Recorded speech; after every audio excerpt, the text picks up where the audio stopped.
afternoon. Fellow graduates, families, friends, and faculty, welcome.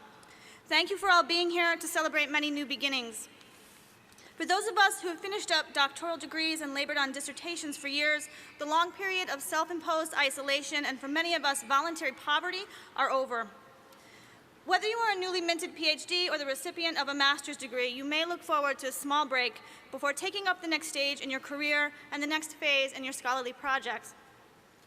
I was surprised to be asked to give a brief speech at commencement today.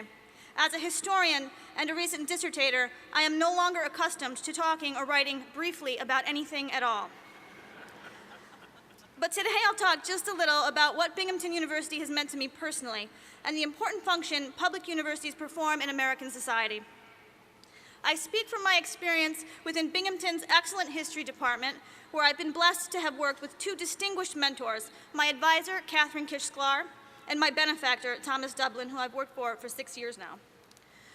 But the message I want to deliver about the value of a first-rate public university education is broad and applies to all fields represented in the audience. My own experience at Binghamton speaks to the themes of educational access, social mobility, and personal transformation. When I entered the graduate program in history years ago, I was a high school social studies teacher looking for an affordable and geographically convenient way to earn a master's degree. I had 2 young daughters and a spouse who was hopeful we would soon leave the southern tier for more urban environs. 2 of the most frequent questions to be heard in my house in recent years are you still working?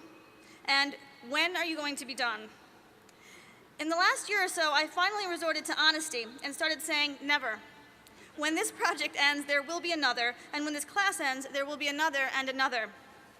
My broader point here is that though we are done with our degrees and can bask in our accomplishments, we are, of course, only just beginning a new phase in our professional lives. As a would-be professor and a professional historian, I have taken some time to reflect on the common root of the 2 words. A fun practice my family would tell you they are all too familiar with. To profess a thing is to make a declaration as a person knowledgeable, uniquely qualified, and skilled in a field of expertise. For today's graduates, this declaration is now backed up by the legitimizing force of our advanced degrees. But to profess to something is also to make an avowal of faith or allegiance to it, whether that thing be a belief system or a set of disciplinary and professional standards. Inherent in this avowal is the claim that what we have made allegiance to has social worth.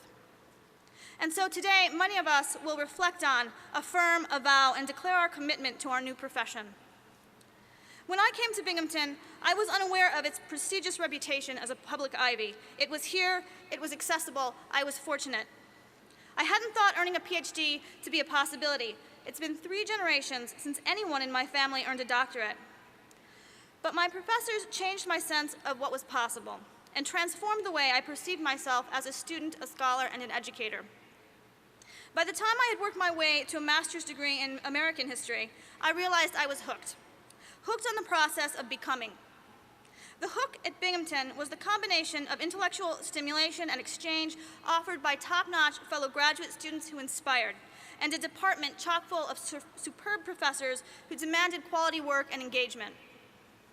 They created intellectual environments in which their students could develop as researchers, writers, and scholars. I imagine and hope that most of you had such positive experiences of becoming scholars, scientists, educators, economists, or whatever profession you have chosen. As part of this process of becoming, in 2006, I envisioned my ideal future, and it was in the college classroom. If I couldn't be the eternal graduate student, I would have to take up the role of professor. To the surprise of my family, I applied to the PhD program, and I suspect they had hoped the long evenings of seeing me cloistered in my office with lesson plans and student papers, piles of fat history books, hunched in front of the computer over. Sorry, guys. Some may think that the cost and sacrifice it takes to earn an advanced degree is borne fully by the degree earner. Yet for me, the process has been an unequivocal pleasure, despite the vow of poverty and the triple workload I took on 6 years ago. I've come to be more mindful of the sacrifice borne by friends and family, who offer their support and encouragement and sacrifice their time with you, reassuring you, even after years of work, that you are not crazy, that you are not reaching above your station, and that you are on the right path. Please join me in giving your own thanks as I offer my own.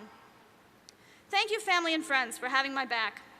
Thank you, Mom, for stepping in to visit for weeks at a time while I was off doing research in far-flung archives. Thank you to my brilliant girls for being so independent. Thanks to those of you who finally stopped asking, when are you going to be done?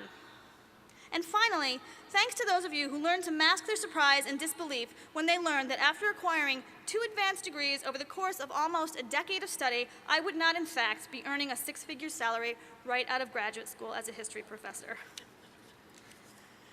In closing, I'll offer some general comments on Binghamton University as a public institution of higher education. Binghamton is part of an important web of social institutions that serve as a democratizing force in an educational system historically based on an individual's place in the socioeconomic system. Too often, access to American higher education is based as much on a student's ability to pay as it is on intellectual ability or academic merit. Public universities then, especially premier ones like Binghamton, offer a critical point of access and opportunity for students across the socioeconomic spectrum, whatever their race, age, class, or family circumstance. What's more, the growth of public universities in the 20th century has probably had an even greater democratizing effect on American higher education than is generally assumed, since public schools have pushed expensive private institutions to compete for students of lesser and middling means by offering them financially feasible paths to attend college. And so, public universities are truly a force for social mobility and opportunity in the United States. I'm sure I'm preaching to the proverbial choir when I say that I am enormously grateful for the opportunity Binghamton University has given me. We can all be proud to be products of the great democratizing force that public universities embody. Congratulations to you all. May your inboxes overflow with job offers and acceptance letters. Thank you.